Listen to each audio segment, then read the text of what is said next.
Lynn Mortis here with another look at Hot Rod Charlie coming up in the Belmont Stakes 2021. Well, this big bay colt, Doug O'Neill train, Hot Rod Charlie broke his maiden on his fourth try, which was slow, of course, but they put blinkers on him when he broke his maiden, and from then on, they've stretched him out.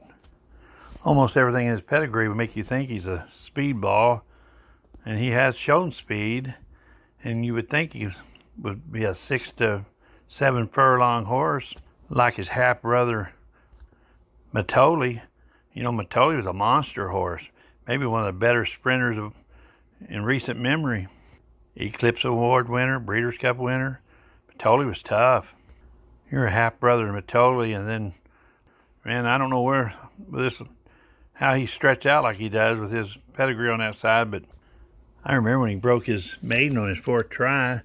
I didn't pay no attention to it. I just only watched that race because Parnelli was in that race, and that maiden special weight, and Parnelli was at his best on that race, and Hot Rod Charlie dueled him down the stretch and beat him in a real impressive race.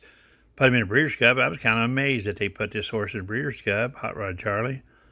He ran second at 94 to 1 behind the Central Quality, and Central Quality had to go all out to beat him. I think it was less than a length.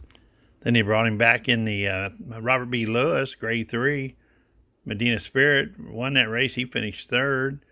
They come back in Louisiana Derby. I think he set a record on time on that race. Plus, that's a mile and 3/16.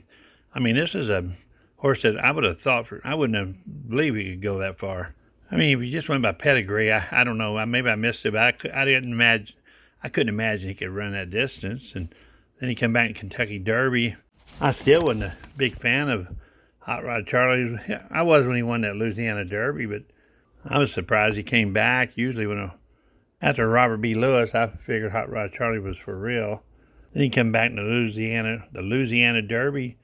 I think he set a record on time on that, and he beat Midnight Bourbon, Mandaloon, Old Bessel. Old Bessel ain't a bad horse. Then he come back in Kentucky Derby, ran third. I mean, that was a stampede of horses. Hot Rod Charlie ran third. He's got to be tough behind Mandaloon and Medina Spirit. Like I said, he's a half brother to Matoli, out of Indian Charlie. I mean, you're talking about some pretty tough horses right there, and sire and mare side. I'm pulling for Essential Quality. Not that I like him any better than Hot Rod Charlie. I just think Essential Quality can do better than he's been doing, and that don't have nothing to do with the way Essential beat Hot Rod Charlie in the Breeders' Cup. He looked real tough running past him at the end, stole the race from him. But with a horse like Hot Rod Charlie, you can't leave him out of your tries anyway, your supers. You might not be able to leave him off a win ticket. Hot Rod Charlie's a fighter. I'm not looking for him to win, but I think he'll be up there on man, he's in the money every time almost. Well, good luck, everybody, in Hot Rod Charlie in the Belmont Stakes. This picture of this guy here is my brother, George. He used to work with his grandpa, Roy Adams. They used to work at Ellis Park, Fairmont Park, all the small Cahokia Downs. Old George here, him and his grandpa on his mom's side.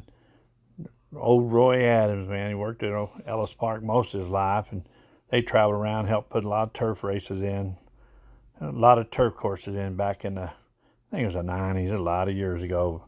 But he put his due in the horses. I guess he could sit down for a while.